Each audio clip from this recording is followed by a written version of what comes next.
Welcome to the Complete Fitness Podcast with Core 4 Complete Fitness. Your episode is starting in 3, 2, 1.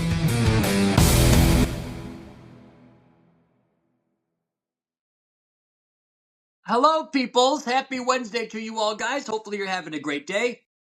Welcome to the Complete Fitness Podcast. Now, before we get talking about today's topic, like always, if you could please like, subscribe, whether you're watching us on YouTube or listening to us on whatever your preferred app of choice is, Audible, Spotify, iTunes, all the big ones, we're on there. And if you could please hit the little subscribe button, that'll help us keep boosting up the charts, and we'll keep cranking these things out for you guys. Now, to get into today's topic, I would like to say this is probably public enemy number one, where people begin to get off track with their fitness, with their health, with their nutrition, and that is going into the weekend. So today we're going to be talking about how to navigate the weekend, how to have a successful weekend, so that way you're not taking 2 steps forward, 2 steps backwards every single time the weekend approaches. Now, like I said, people normally Monday through Friday or Monday through Thursday afternoonish are very, very good to keep on track. And the majority of the reason is because they have a schedule. They have a routine. They wake up at the same time. They go to bed at the same time. They usually have lunch, or they're getting the kids ready for school. They got to be at work at a certain time. So it's very, very systematic, right? And when you know I eat breakfast at this time, it's going to be X, Y, and Z. For lunch, I'm bringing this to work. For dinner, I know what we're going to have. We went grocery shopping already. It's very easy to fall into a positive routine that makes you better. However, going into the weekends, that's where all the temptation comes in, right? Where you go, okay, I got a party coming up, or we had a wedding last weekend, or a birthday party, or an anniversary, or whatever it is. And that's when temptation starts to hit. And for a lot of us, we'll turn one meal or one occasion into a 1, 2, 3, 4 day kind of all eat-a-thon. And then what happens on Monday, you feel guilty, you gained a bunch of weight, and you're like, okay, time to get back on track. But you're always in this yo-yo where you're never in consistency, right? And if you think of it this way, a week is 7 days. And if, let's say, Monday through Thursday afternoon, you're good, but Thursday through Sunday is not on track at all, guess what? That's a 50% success rate, right? Which I don't know, a lot of things you could do just half-ass and essentially still come out on the other side okay. So if you're only good for the first tail end of the first front end of the week, and the tail end's a complete disaster, you're always going to be stuck in this limbo. So the goal for today, guys, is to go over tricks of the trade to lead you into a successful weekend. That way you guys can put together a solid 7 days. I think the hardest part about the weekend is the nutrition aspect. For sure. As far as the hardest part to get a handle on mindset wise. You can theoretically with nutrition, what I tend to do, you made the good point that I was going to make, that if we start fizzling out Thursday afternoon, then we go to happy hour, Thursday night football's on, so you have some beers, and and exactly Thursday, Friday, Saturday, Sunday, that's half of the week. That's 3.5 days. So we keep wondering what's going on. I do great. It's like, well, you're not doing great as long as you think you are. It happens quick, and that's just the way that I think it's built. You get to the weekend, you go, oh, Thursday, that's 4/5 of the way done. And you go, well, I can piece it together for one day at work. Of the work week, yeah, it's totally a different thing. My advice, I guess, what has worked for me in the past with nutrition is I really hone in on a meal during the weekend. So, and it's not just one per se. Sometimes it's one. I don't do anything out of the ordinary just to do it, but like for an example, we were in North Carolina seeing my family, and so as far as nutrition, it's just like whatever's there. We had pizza for my niece's 1-year-old birthday party, so I'm going to have pizza. It was also Sunday, so we're all just hanging around, watching football, having beer. Like that, I knew that Sunday was kind of a wash, but the day before, we were grilling out and we had chicken kebabs, and it's like, okay, well, we have stuff to do. And then it was later around nighttime and we're just going to bed. And I'm like, I haven't really eaten. I'm hungry. And it would have been very easy to just grab popcorn or something, like that, ice cream. And I just heated up more chicken. Was this fun? No. Was it what I wanted to do? No. But I just knew in my head, hey, tomorrow's going to be kind of a disaster. Who knows what's going to happen? And I was right. My mom made waffles in the morning.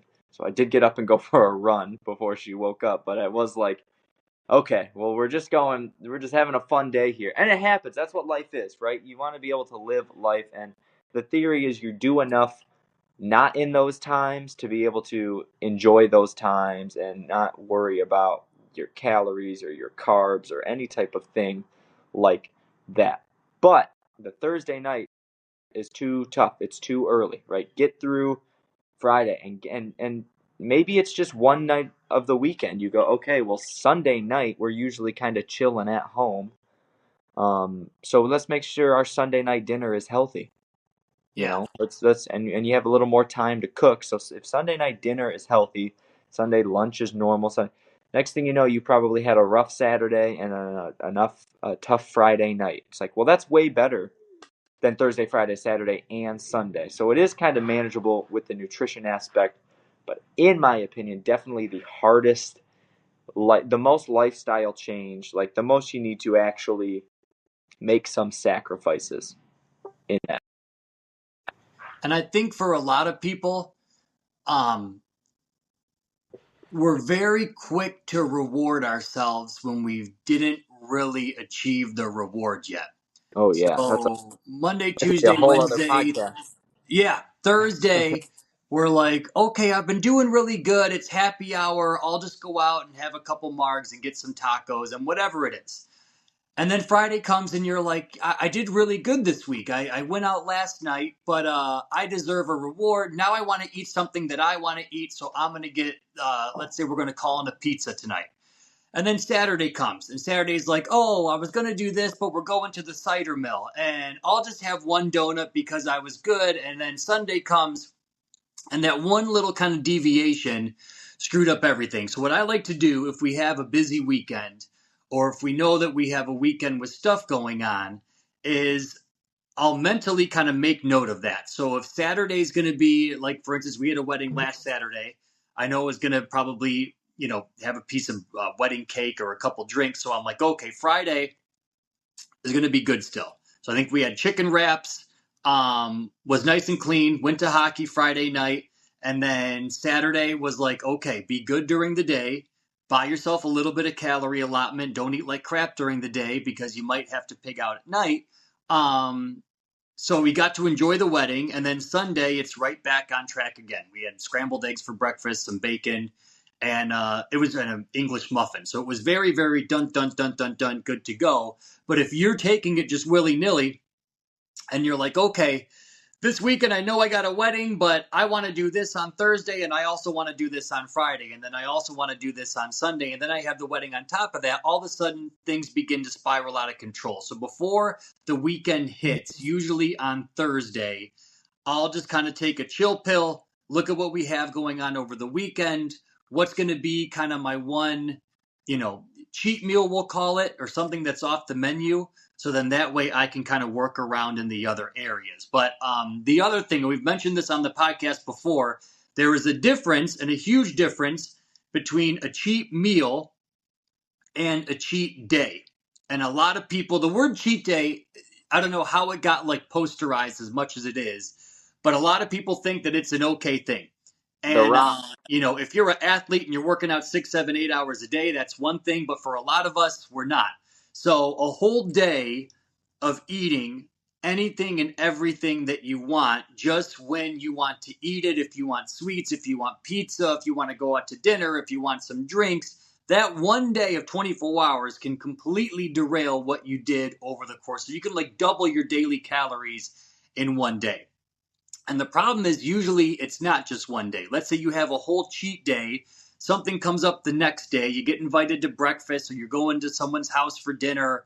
Now you have like a cheat day plus an extra cheat meal stacked on top of that. So if you're not preparing for the weekend, guys, the weekend is usually going to kind of wreak havoc on you only because that's when we have the most free time, right? We're not on schedule, we're not on routine. So it's up to us to kind of make that routine for ourselves or make that schedule so that way you can keep falling into play. And I'm speaking from experience here, once you do it once, it gets easier and easier. But for a lot of us, we've lived our life around this thing where I was good Monday through Friday, so I can blow it on the weekend. And then I'm good Monday through Friday, and I can blow it on the weekend.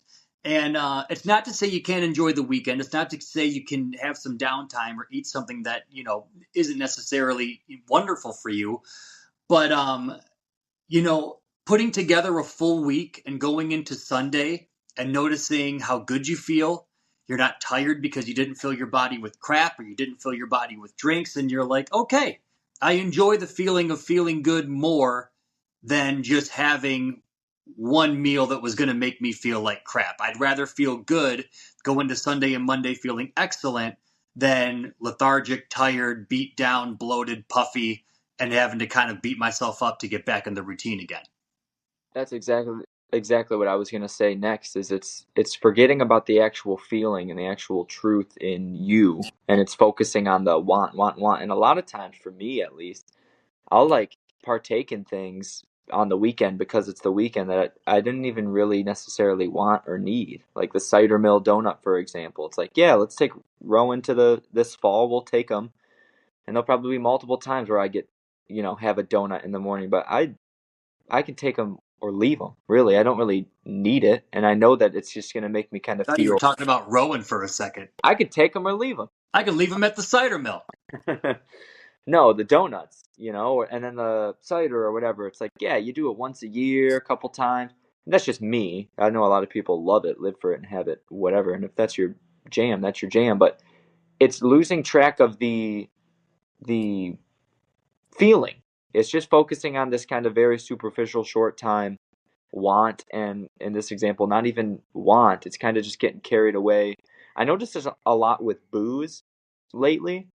It's like, oh, the football game's on. Let's have a beer. Let's watch. It's Thursday night. It's Friday. And I'm like, well, why?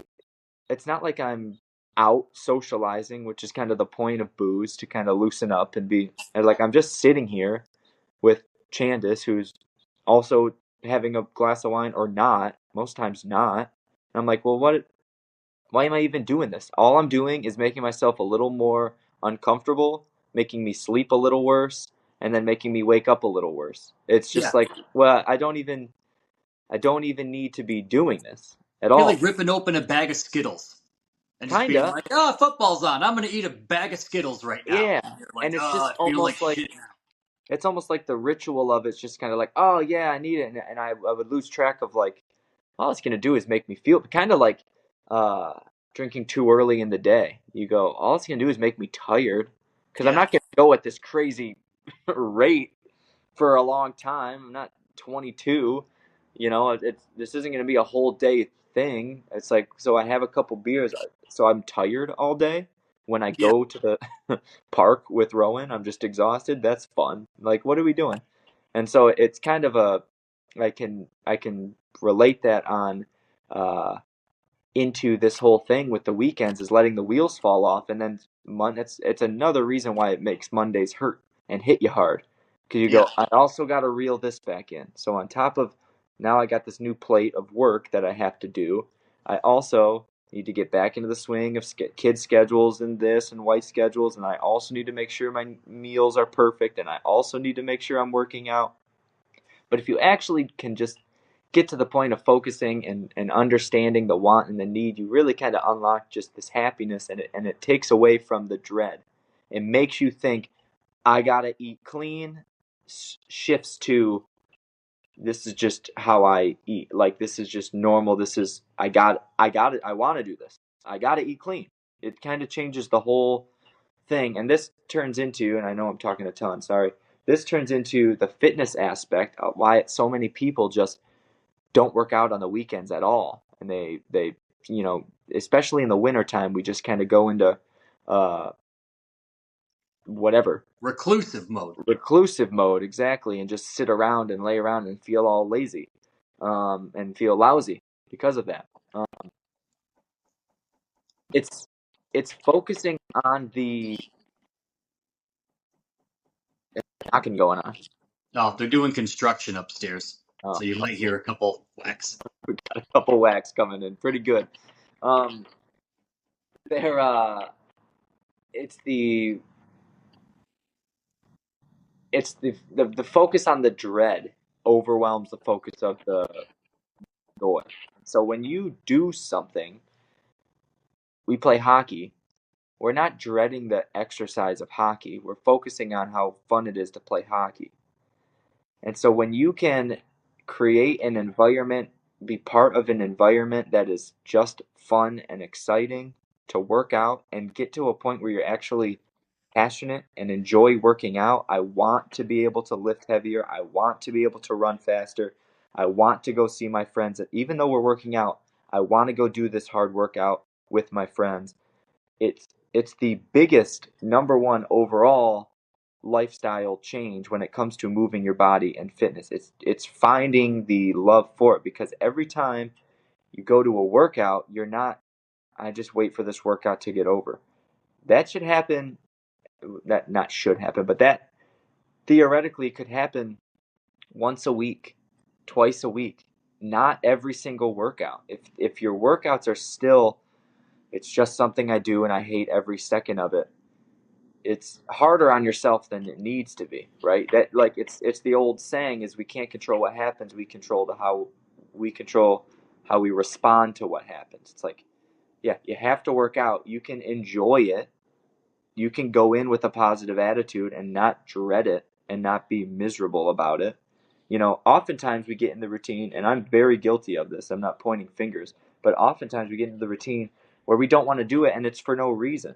It's not that we don't have time. It's not that we're sore. It's not, all the stuff that if it's a Thursday workout and Monday, Tuesday, Wednesday, you've killed yourself in the gym and your legs are fried, and then Thursday's leg day, and you go, okay, I just need a break.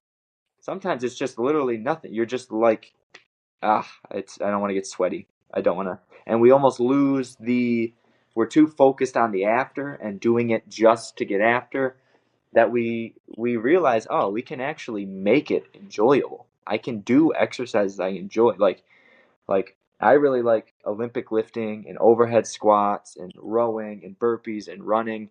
I don't know why, but I enjoy it. So I will throw together a workout on Saturday or Sunday in my garage, and it's That's one of the my stuff favorite you want to do. It's one of my favorite parts of my week. And then all day I'm feeling awesome. I had worked out. I didn't miss anything. It's one of my favorite parts of my week without question.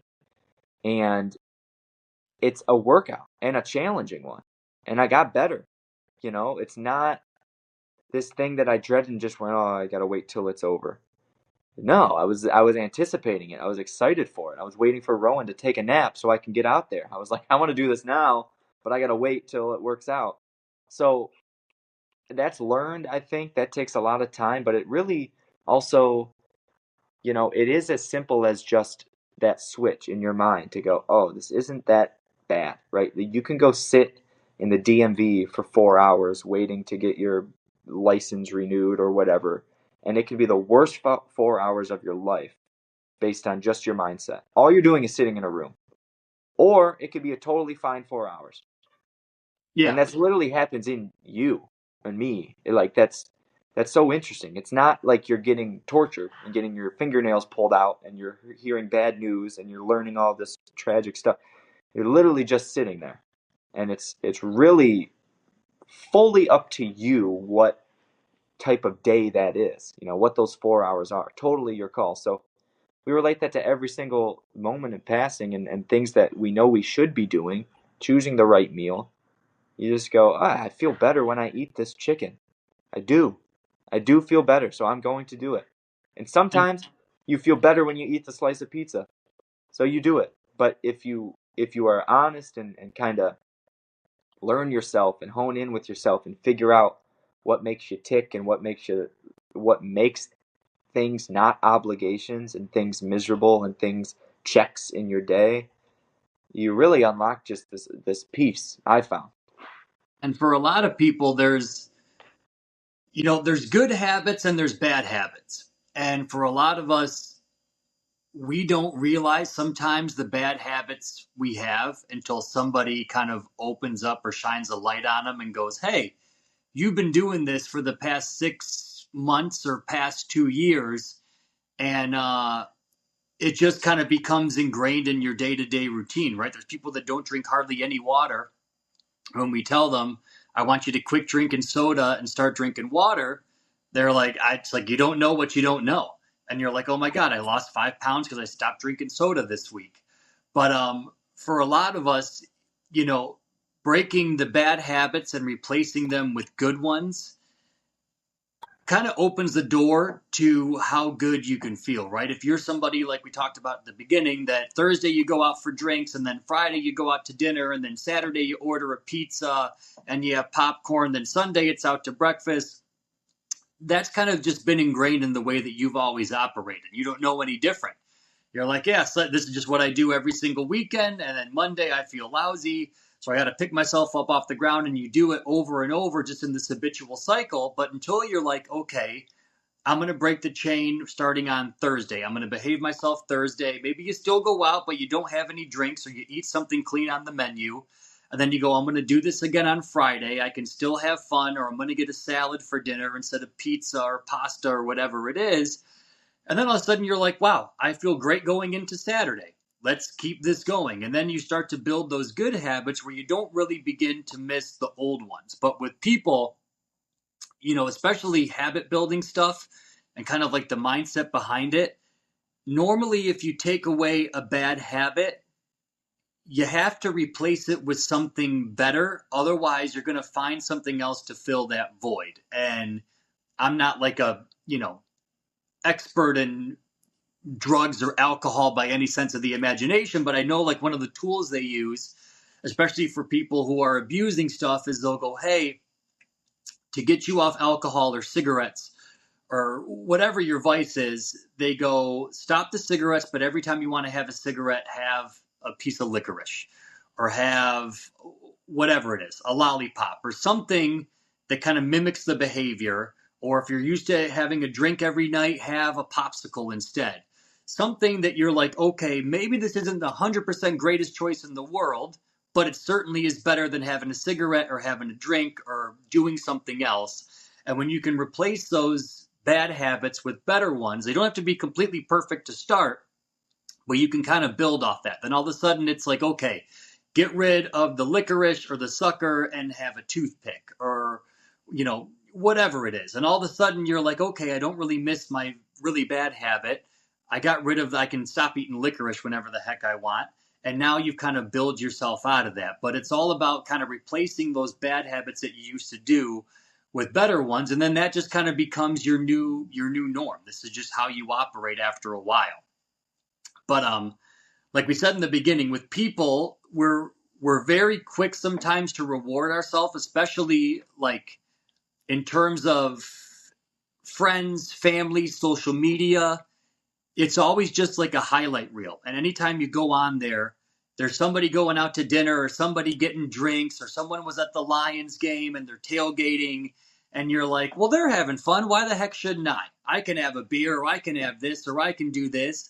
But you don't know what they did the 6.5 days prior. They could have ate like crap. They could have ate completely clean. And maybe that's their cheat meal or their cheat afternoon that they're having for whatever that thing is. But you ultimately have to build the program that works with your life. And if you're constantly only operating positively for 3.5 days and then operating negatively for 3.5 days, every single time you start a new week, you're always right back to zero. So paying attention to the weekends, again, have a game plan when you're going into it so you know what's going to be our family night, what's going to be our night that we cook at home, what are we doing for breakfast, am I going to grab something for lunch or am I just going to make a wrap at home? That's going to keep you way more on pace than just letting the wheels completely fall off and being like, I'm an open book for 4 days. Whatever the world throws at me, whoever invites me to something, I'm going to be there. I'm not going to move my body as much, and we'll see how this ends up on Monday. It's always ping-ponging back and forth, and you never actually make any traction. And it's never good. I think that's interesting. Nobody does that and feels great after. So Yeah, you feel like crap. it's kind of weird that we are able to do it as much as we do it, because you feel great doing it potentially, or you don't even feel that great doing it, and then you just feel it later. It's weird, very weird thing. I understand the want. Like, don't get me wrong, I partake in things a lot that are just fun, right? It's fun. It's having fun. Yeah. So Well, you'll get the occasions, like you said, you go to see your family that lives out of state, and you're like, yeah, okay, I'm not going to be the guy that sits here and doesn't eat waffles that my mom made yeah, right, because I did, we had a pizza night last night. You're going to have those very sporadic occasions that happen. yeah, But for the most part, let's say you got 6 of those a year or 10 of those a year, where you have a weekend that's just like, what am I going to do? I'm stuck at wherever I am. I'm in a hotel or I'm on vacation, but the rest of the time, if you can really focus on, sorry, my light turned off, on having kind of a system or a routine that keeps you dialed in, um, every single week, that makes it so the weekends don't get ahead of you, so you don't lose yeah, track of what's important. It helps you keep you dialed in long term. yeah. You basically set yourself up to be able to have those. It's the Yeah, same as a vacation, right? You can't just go on vacation all the time. I think we've actually said this before. You need to put in a lot of time of making money to be able to afford to go on vacation. and it feels good after. You're And then like, when you you get went on there, vacation every week. you go, You'd I be earned like, it. yeah, it's fun. It's kind of, I mean, don't get me wrong. I'd love to do it, but like, it doesn't have that same, But oh my God, this is awesome feeling. You know what I mean? absolutely, absolutely, the feeling is everything. In It's my weird though. The older I get, like, there was like the booze hangover, like when you're in your early 20s and you can stay up till 2 partying and you bounce back at 7 a.m. and you're like, oh, time to go to work today. And then that fades away as you get older, where you're like, I can't, my body can't do it anymore. yeah, But now, like, the food one is beginning to happen where if I eat something at night that I shouldn't, like the next morning, I feel like I was out partying all yeah. night. Where I'm You got like, to God, plan that. I might as well drink 90 beers because I feel like I did. It's the same thing. Yeah, you gotta.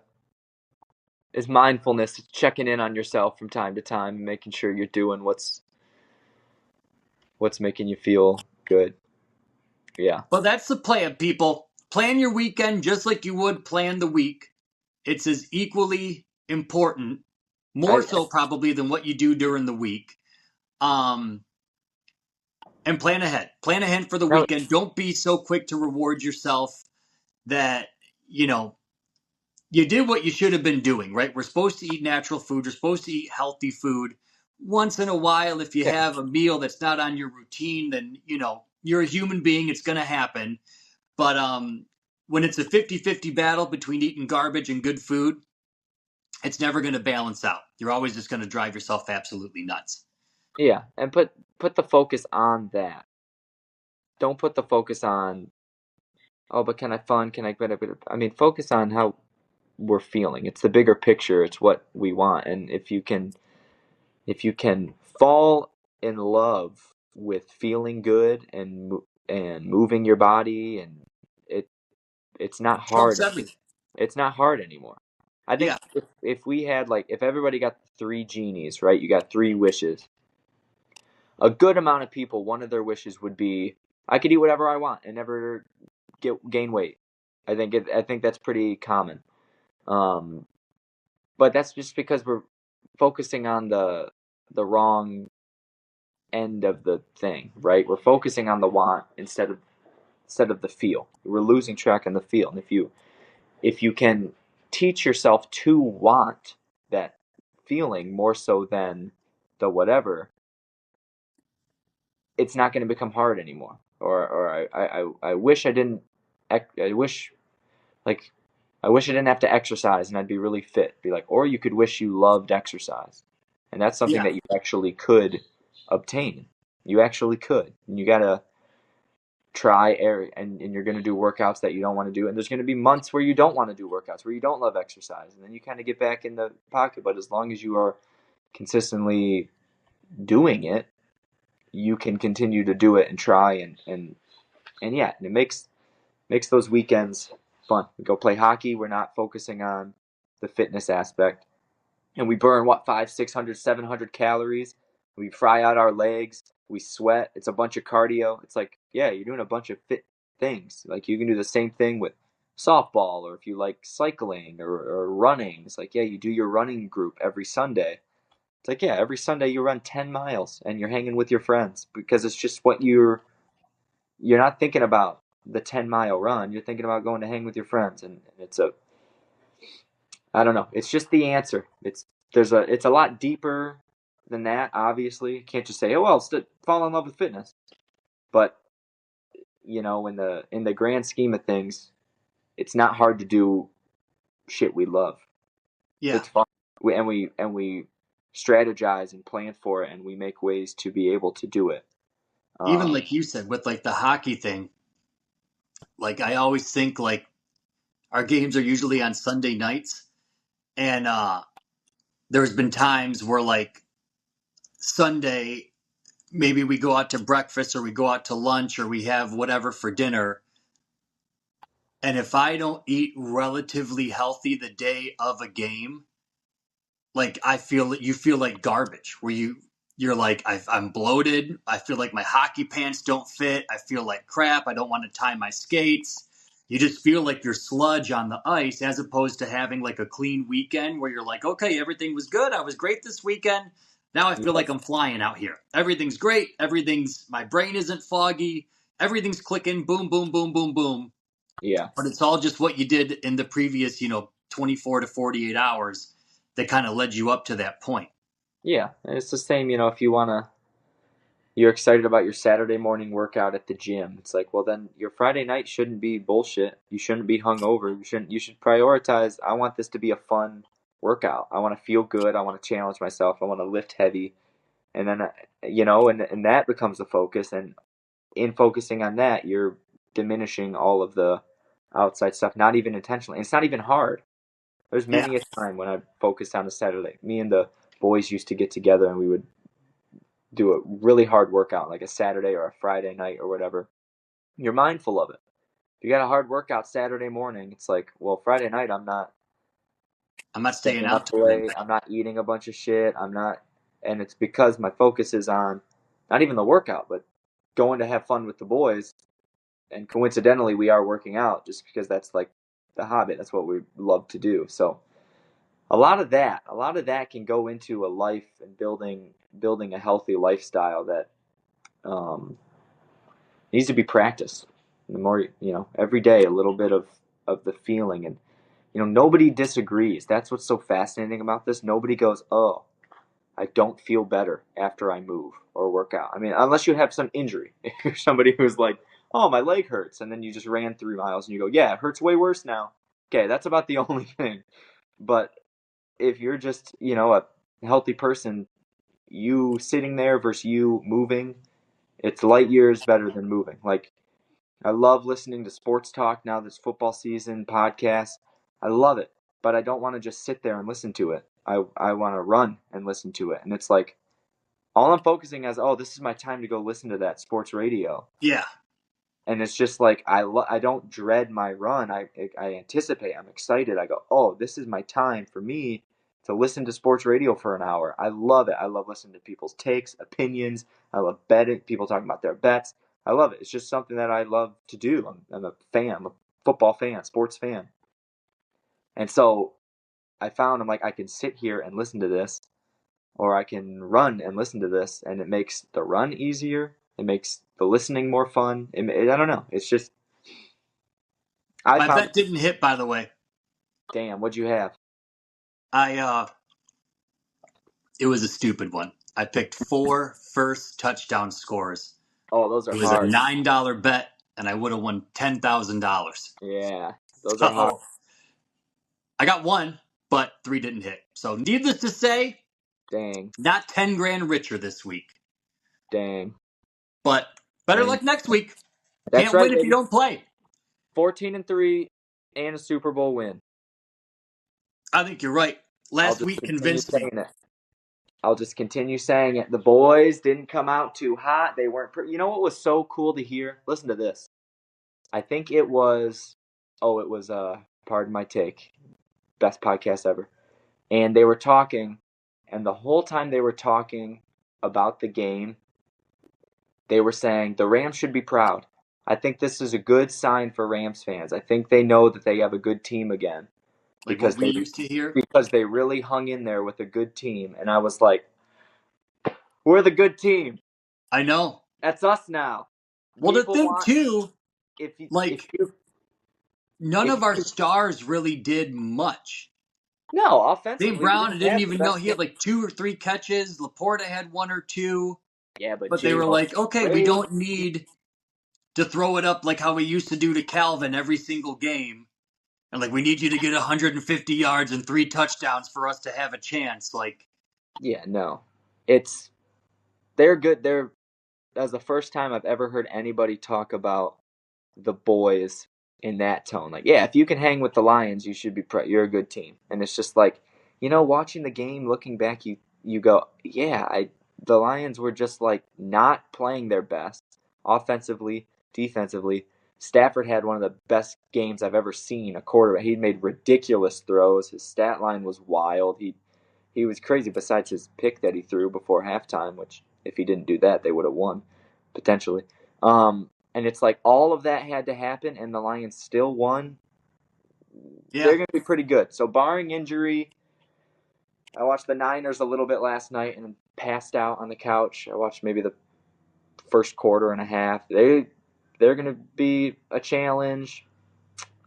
And then the Chiefs always, but like we're up. I mean, we're one of the best teams for sure. So if everything goes well, I think we're going to be pretty dang dominant. I'm excited. Imagine when we're rolling, dude. That offense would look rusty. Well, that's what they said. They were like, week 1, everybody in the NFL is not a fine-tuned product yet. They go, you haven't really played much in the preseason, if at all. So everybody's just kind of getting back in the rhythm of everything again. And to think like we're going to get better and better. And it was like when they really needed to, they just did it. Yeah. Like I'm glad we won the coin toss in overtime. Really, truthfully, because that was really it. Because who knows? We would have had to stop. I do think we would have made a stop, just gut feeling, because I just think we were going to win the game. But like the second we got that overtime, I was just like, oh well, We it's got done. this. It's done, man. They're We're not not getting the ball. stopping it. And then we just ran the ball down their face. I mean, Montgomery, I think we threw the ball once.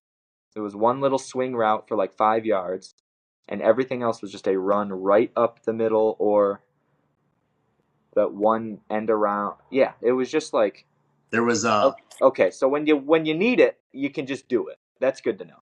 remember in the movie Miracle, somebody posted on Twitter when he has the little whistle and he's like, toot again, Yeah, toot the same again. thing. It's just It that was. again. Dude, it was.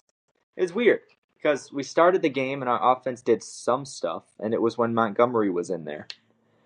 And then the whole second half, we were more pass front, which I know you got to stay. You can't You be got to too keep investing a little. one dimensional, and the thing is, that's all part of the plan. It's going to work, and it should have worked. There was a couple. It was rusty, like it was just rusty. Like there was.